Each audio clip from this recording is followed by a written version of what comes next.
Hello, everyone, and welcome to today's webinar, Keeping Your Customers Happy and Safe, Authentication and Authorization Strategies.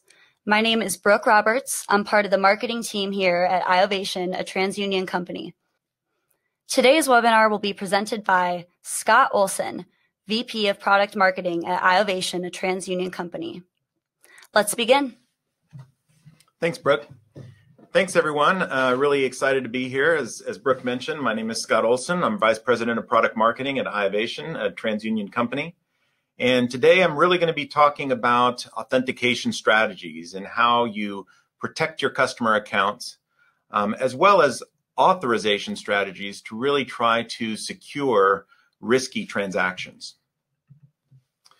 Now, that would be an easier challenge if you weren't also trying to balance the customer experience. Of course, everything you put in place to secure an account and prevent fraud comes at a cost. And so it's that balance of how do you keep the friction low, how do you preserve that customer experience and delight them with your online interactions while eliminating the risk of account takeover and the corresponding losses.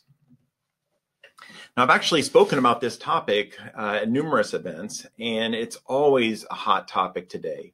And one of the reasons for that is that account takeover as a vector of fraud is increasing substantially faster than other fraud vectors. What this slide is showing here is that fraudsters leveraging technology to take over accounts, and it's driving losses that are in the billions and growing at a rate quite faster than new account origination fraud, as an example. This is a study that was put out by Javelin last year, showing the fraud rates over the past 4 years from 2014 to 2007, and those trends have continued over 2018 and what we've seen this year as well. And that's echoed by a lot of our customers in the financial industry, where this is one of their most pressing issues, is protecting those customer accounts because of everything that you can access once you do have access to a financial account of a customer. Now, when we look at the different types of techniques that fraudsters are using, they're leveraging various entry points for account takeover. On the left is the image for credential stuffing. The data breaches, today's data breaches are increasingly targeting account credentials. If you look at the evolution of data breaches, it really moved from kind of early days were credit card numbers, right? Stealing credit cards, using those online, making purchases. It shifted from credit cards to identities and using identities for creating new accounts, creating fraudulent accounts, stolen identities as a vector for account openings.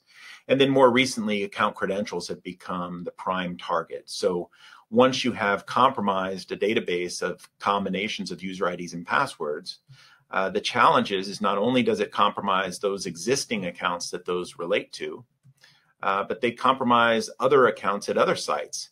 So if you're a bank out there and you have customers and a retailer is breached, that would compromise those retail accounts, but it's a very high likelihood that your customers may have used the exact same email for their account or account ID, as well as the same password. So it compromises more than just the company that was breached. It compromises other accounts as well as future accounts. Credential stuffing is essentially taking a database of known user ID and password pairs and then systematically testing those at sites the fraudsters want to access to see if an account exists and to see if they can gain access to that account. And because they're cycling through different account IDs, this doesn't trigger password failure rates because it's a different ID every time. Of course, there's other techniques that fraudsters use as well. Social engineering is a very common attack. You can think about phishing attacks, other ways to get individuals' user IDs and passwords. So it's a very common attack, especially when you're targeting high-value individuals that you know have large accounts and valuable accounts. And on average, this is costing not only your business, but also your consumers, and it can result in lost business. Consumer victims of account takeover spend on average about $290 in 16 hours to resolve an incident. And when they're doing that, they're typically on the phone with your help desk, It's a poor experience for your customers, and it certainly costs you significant amounts of money. Every minute they spend in a help desk is lost revenue. And so that's what you're faced with. You've got these competing demands. You're trying to balance customer experience. Customers want a consistent, frictionless online experience. And typically your teams that are responsible for that are your product teams, your UX, CX teams. They're really focusing on how do I provide as much power and access to my customers as possible. And then you have the people that are responsible for reducing risk, right? Data breaches are a threat. Account access is a high conduit to fraud. Your fraud and InfoSec teams are really trying to work with your user experience teams to provide a mechanism to protect those accounts online. And so that balance is absolutely critical. And where we stand today is we still got some work to do. Customers are experiencing a variety of authentication methods. Authorization is only used in a limited fashion. And so when they log in on a website, they may be using a different methodology than they do when they log in through their web. Many companies have an approach towards security at the front door. What are the security and authorization methodologies I'm going to have at the front door? Not thinking about where do I raise the level of authentication when the risk is raised as well. So many financial institutions have notifications, right? So you may be alerted when a credit card is being used over a certain dollar threshold, if it's used outside the country, but it really hasn't evolved to an authorization technique yet. So when you think about the different methodologies, at login, you may use a password. At the call center, that may be knowledge-based authentication. You may be using a one-time password through SMS. Oftentimes, password resets are one of the most common reasons people end up at the call center. You may be providing them with email links. There may be CAPTCHA, a variety of different techniques. Of course, with password resets, the problem there is if you're worried about account takeover and you're sending a link in email, it's very likely that that email may be compromised as well. So in terms of that, security is limited. From a mobile app, you may employ a different technology. You may use biometrics that are on the phone already, Face ID or fingerprints, but then that might only authenticate into your app. It may not allow them to authenticate into other channels. Front door security, many companies look at a one-size-fits-all, is that I'm going to either have a password and then once you're in, or if I can have step up, it's at the front door and then I trust within that session that they're secure. We believe strongly in risk-appropriate authentication, and most companies don't really do this as well as they could. Customers resist stronger authentication at every login. They certainly don't want to have a one-time password or some of the higher friction techniques every time they log into your account. And so you need a different approach. And then that notification that I spoke about a little bit earlier, there's an opportunity there because today, customers are already getting used to credit card notifications, right? There may be, when they make an account access or change, they may get notified. But it's an after the fact technique. It's basically giving the burden to the customer to report something that is fraud. So if I see a credit card transaction as an example, it's not my transaction, then the burden is on me to call back to my bank to go in and to report that that was not my transaction. Or I'm not sure where that came from. And then you've got to do some investigating and you spend a lot of time on that. And as I mentioned, by that time, the transaction has taken place. So if you think about where you would like to be, you would like to have a consistent approach to this. And so having an omnichannel version of authentication and authorization would be desirable for the customer, the consumers, so that they actually have an expectation of how they authenticate to their bank or to their financial institution on a regular basis. And that it could be tuned to the risk of whatever activity that they're trying to do. So if you think about this first is from an omni-channel perspective, your app presents a tremendous opportunity to provide a consistent authentication and authorization strategy to consumers. Not every consumer uses a business app. That's clear, but some of your best consumers do. And certainly most of your new consumers, the younger consumers, do. There's a real opportunity to take advantage of your mobile app because that's where your user experience is the best. That's where many of your most active users reside. And so that's where we believe the future of authentication lies, is with the consumer device, and in particular, the phone. The mobile phone in your pocket is a more powerful authenticator and identifier than the driver's license in your wallet. If you think about it, your phone today can be used to unlock and start your car.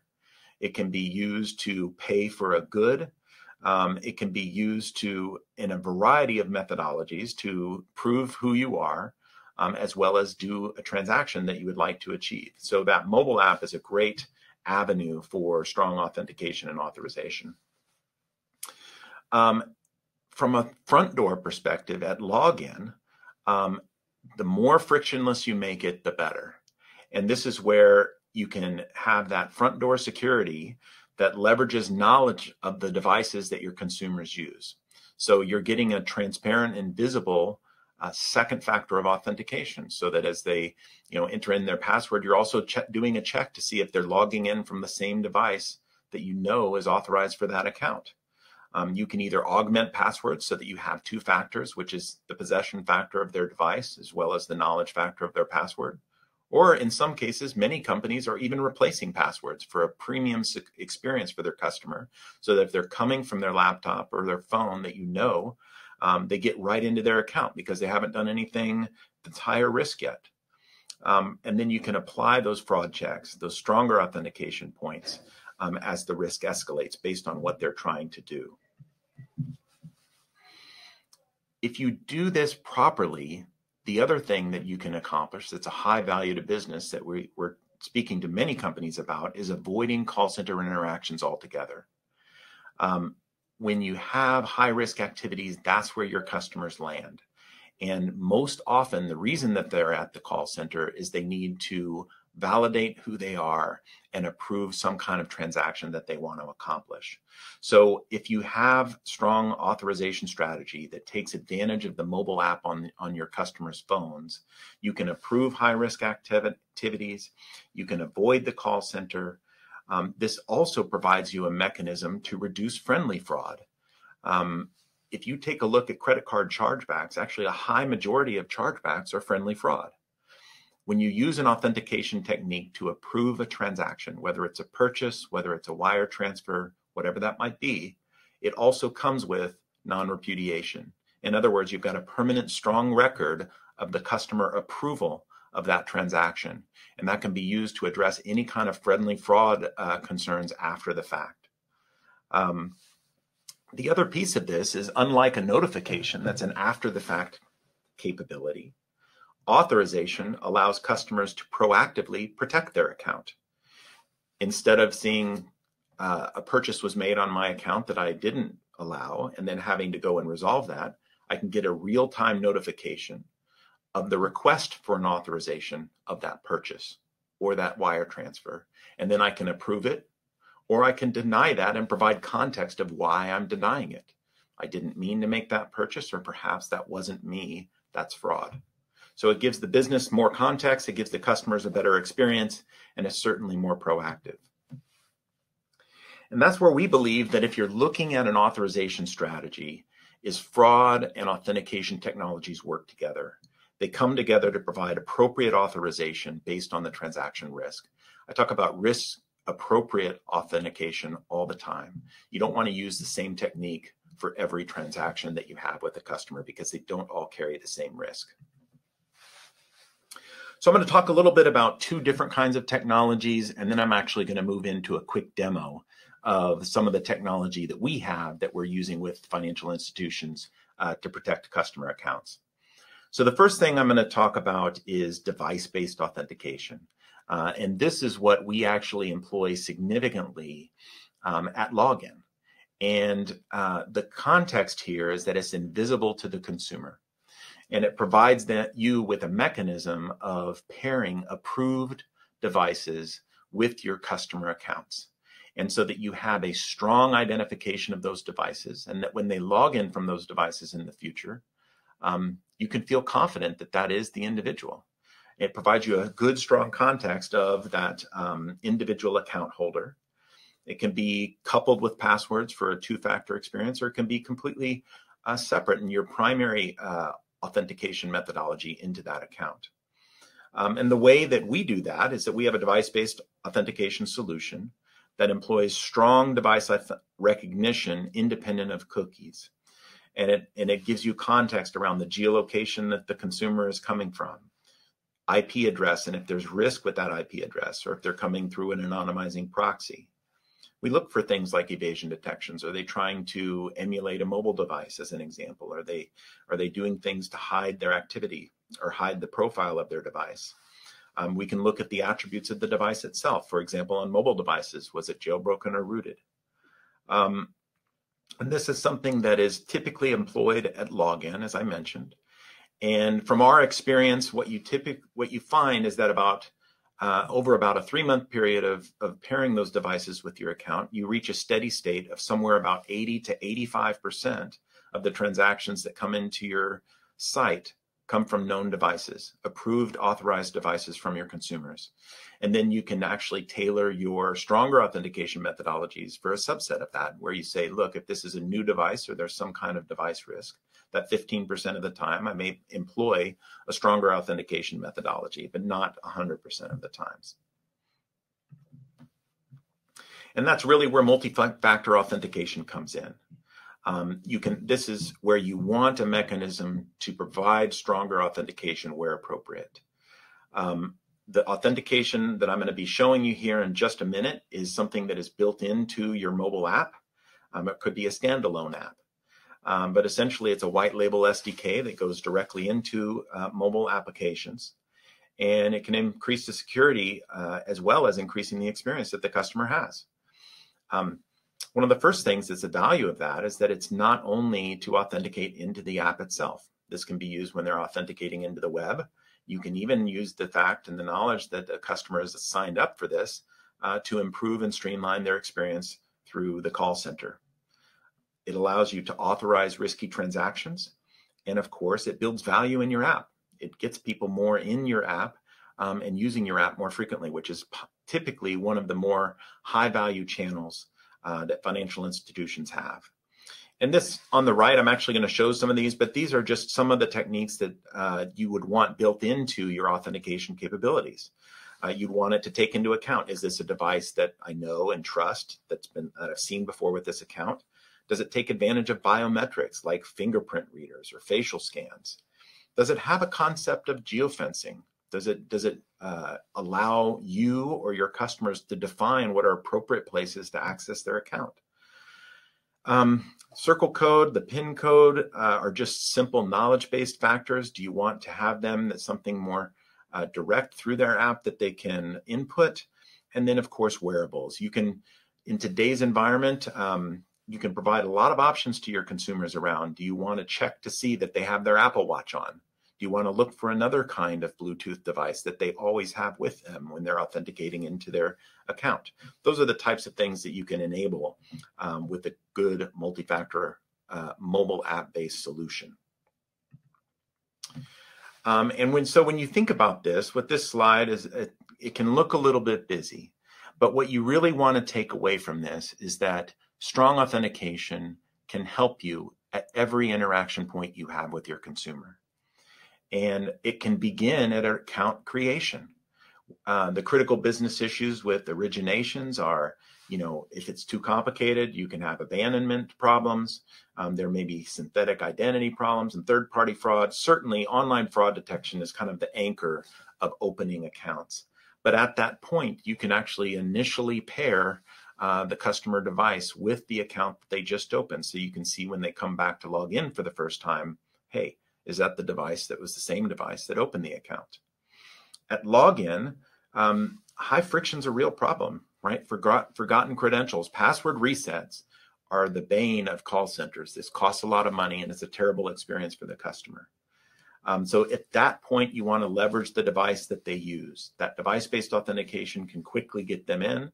You can have the options of multi-factor authentication as well as one-time passwords or knowledge-based authentication for password resets if you need to. But in general, you want to have that login experience be as frictionless as possible. And you want to be able to recognize fraud like credential stuffing, things that you would recognize through sequential failed logins from the same device, even if they're coming from multiple different account numbers. And then there's a lot of other types of interactions that your consumers have. They may be just simply checking their balance. They may be changing their account details, making a wire transfer. Each of those activities carries a different risk. And ideally, the higher the risk, the stronger the authentication you would like to employ. So that's kind of the basic premise of this whole entire webinar is risk-appropriate authentication.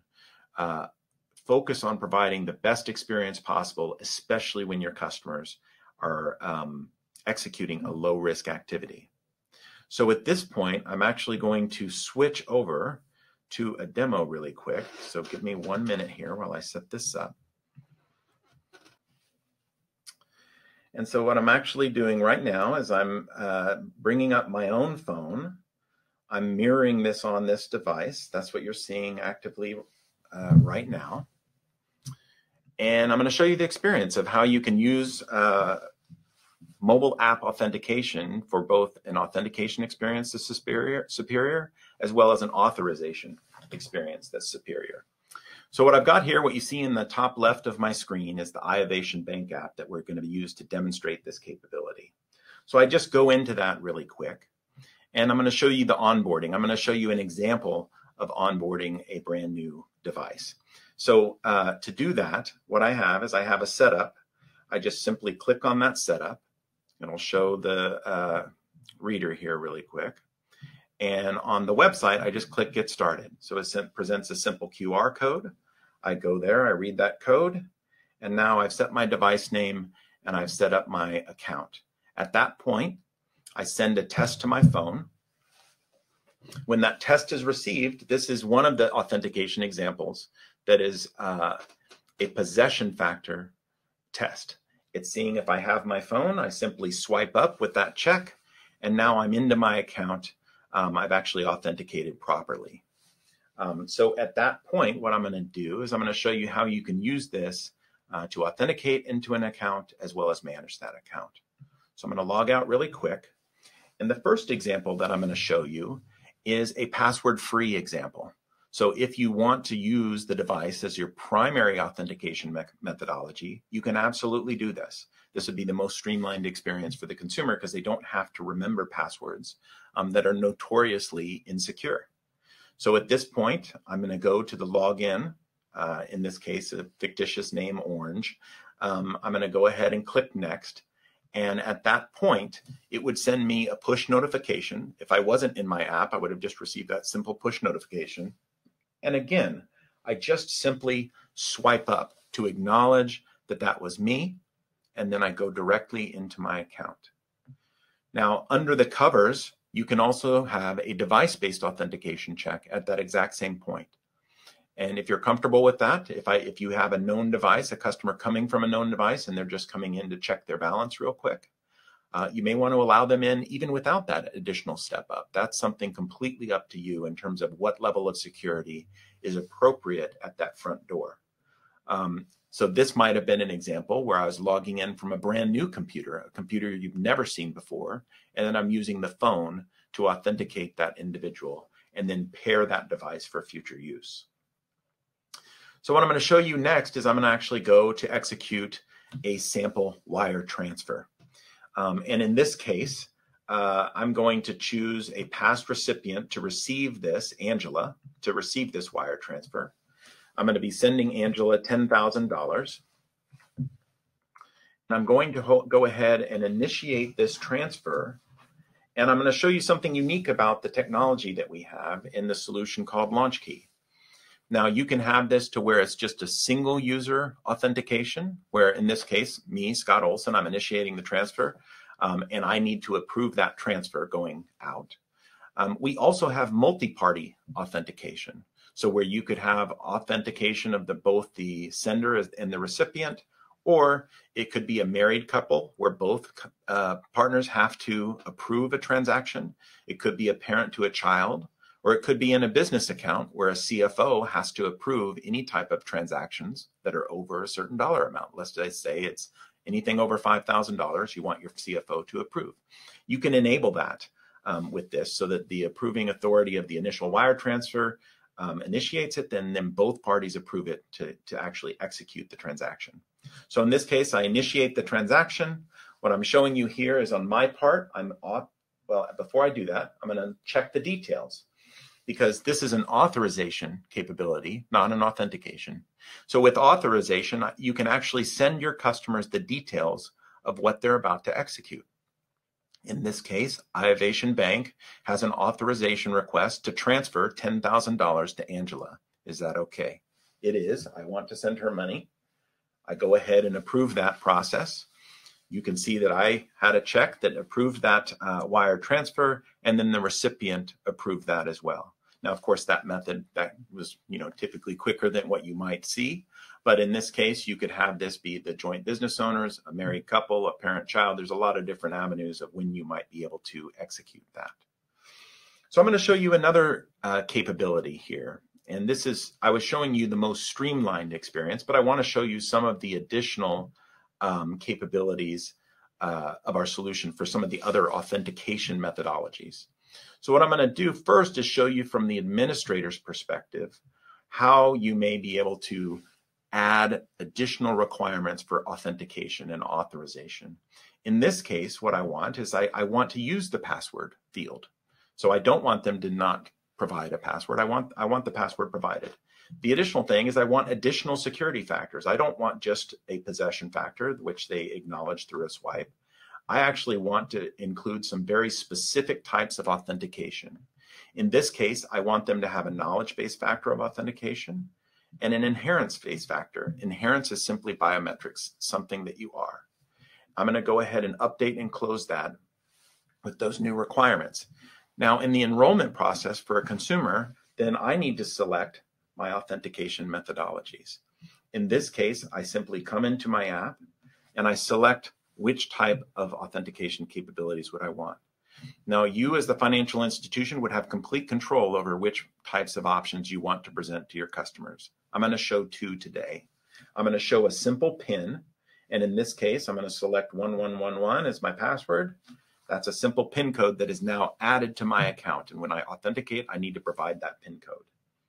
The additional thing I'm going to add is a face scan, so a biometric. But as you see here, there's two other factors that I could also add. I could have Bluetooth proximity, which I could use to check to make sure I have my Apple Watch on, or I could have geofencing, which means, oh, look, I only want to be able to execute a wire transfer when I'm at home, or I only want to do a wire transfer when I'm at work. That geofencing can be an additional layer of protection. It's not a factor of authentication, but it's an additional layer of protection around that account. So in this case, I'm going to add a facial scan. And I just set this up with the simple start scan. I do the facial scan, and then that has now been added to my account. So now when I come to log in, as you'll see, I'm presented with a password. I'm going to go ahead and log in, and then it will send the request to my phone. Now this time, I don't have just the simple swipe up. I'm actually being asked for a PIN code. I'll enter that PIN that I created before. I'll do my face scan, and now it lets me in. So this is now the new, stronger experience that I've had. And you may not want to employ this at login. You may simply want to employ this for riskier activity. And with financial institutions, two of the highest risk activities you're going to find is account management. If somebody's changing account details with email, phone, or any kinds of account information of the account holder, as well as wire transfers. Those are high targets for financial institutions. And at those, you can employ this stronger security at those particular points where you keep the lighter security for things like login. But so what I just showed you also applies for that same example that I used before, which is I want to do a wire transfer. to Angela. She's pretty lucky today. And then in this case, instead of doing the swipe up, this is an authorization. I can still get those details of what I'm wiring. So I get the context of what I'm approving. I go through, I simply add the PIN, I do a facial scan, and then I'm straight through and that transaction is approved. And what you actually have there is true multi-factor authentication. I had one of each types of factors. You get the possession factor because you're guaranteeing that you're coming through the app, that's your business app that is loaded on your phone. So I'm showing possession of that phone. You also have the knowledge factor of the PIN, and then you have the biometric factor of the facial recognition. While other questions come in, I can go ahead and do that example just one more time real quick on the wire transfer in case you missed it. So as I mentioned before, you simply put in the amount, you initiate that transfer, and then for the phone, I can get the details of what that transfer are. I approve that through a simple PIN, a facial recognition scan, and then that is approved. That's really what I wanted to show you today. At this point, I'd really love to open it up to any other questions that have come through. And hopefully both I can answer those live here on this call. And then also if you don't get your question answered, we'll make sure to follow up afterwards. Awesome. Great. Well, thank you, Scott, for sharing that demo and for sharing these insights. So at this time, we will be taking questions from the audience. Feel free to continue to submit them, and we will answer as many as we have time for. If we don't have time to answer all the questions, we will follow up via email. So we've had a few come in. Okay, first question is, what if the cell phone that is registered is stolen? Yeah, that's a good question. That comes up a lot, especially with device-based authentication, where you're relying on the device to provide that second factor of authentication through a possession factor. Of course, when a device is stolen, that would be reported to the bank. And at that point, you can reset the account specifically for that phone. So we have the granularity so that you can unpair an individual device, or you can reset all of the devices that are paired with a given account. Additionally, when you replace a device, that could be the exact same process. When you're worried about the mobile app security, if you have authentication in your mobile app, of course, if you're using biometrics, that's not an issue because the person who stole your phone would not have that same fingerprint, that same facial recognition. That's where biometrics can provide a stronger factor of authentication. One of the other questions is, what does CBI stand for? I apologize. That stands for critical business issue. And so these are the business issues around those particular integration points, whether it's origination, whether it's login, or other types of activities. These are highlighting the things that are discussion points with the financial institutions that we work with. Okay, and another acronym question. What does KBA stand for? KBA stands for knowledge-based authentication. And of course, this is a fallback authentication when customers don't have the app or they can't receive a one-time password through SMS or their mobile phone. That's what knowledge-based authentication is. Next question here. Is iovation's authentication system compatible with existing systems? Yes. So both the device-based authentication as well as the multi-factor authentication are compatible with whatever technologies that you have in place. Very often people will look at this as an alternative to one-time passwords they send out through SMS, so that for their best customers that are using their app, they would prefer to provide that authentication methodology through the app. And it can be compatible in the flow. It just requires that design of the workflow of when that gets triggered. And then device-based authentication is a simple check of the device. It provides you the context if your customers are coming in from a known device. And it also checks device risk. It looks to see, as I mentioned before, are you coming from an anonymizing proxy? Do you have any kinds of evasion indicators that you're trying to change your device attributes or anything else? But yes, those do plug into your existing systems. Okay, thank you. So the next question we've got here says, what would it look like to log in or transfer just from your mobile device? Say you wanted to send a wire from your phone, but want to keep those authentication methods in place. Yes, so that's a great question. This is an example showing it if I'm logging in from a browser and through your website and then approving through my phone. This could just as easily be something that is entirely contained on the mobile experience itself. So the onboarding of the device can be accomplished right there on your phone, as well as the check of the biometric, the PIN. Any of those things could be executed exactly the same through the mobile app. So if your banking app has a wire transfer capability in it, then it could trigger a push notification and a request for that stronger authentication and authorization process. Same as your phone, and just you could keep that independent from what you do on your website if you preferred to start there. Okay, thank you.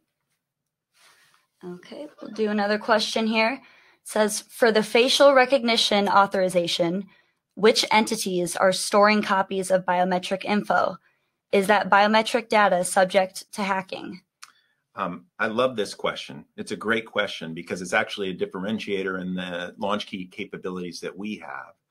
So there is no central store of the biometric signatures used in the launch key technology. All of the biometric signatures are kept local on the device. They are not sent to a central store. The authentication takes place on the device itself, and then confirmation of that successful biometric scan is then sent to our central server. So this is a really important point. You do not want authentication solutions with centralized biometric signatures. Those are subject to hacking. They're subject to breaches. This is a really important security capability, is that you want all of those biometric capacities decentralized. So the authentication methodologies that we used are stored on the phone. They're tested on the phone, and then success or failure in the context of that transaction is then sent back to your systems for authentication confirmation. Awesome, thank you. And thanks to everyone who submitted these great questions. Thank you all for joining us today. Thanks again, Scott, for presenting. A link to the on-demand version of this webinar will be sent out very soon, as well as a link to the slides. Please let me know if you have any additional questions. Have a great rest of your day. This webinar has now ended.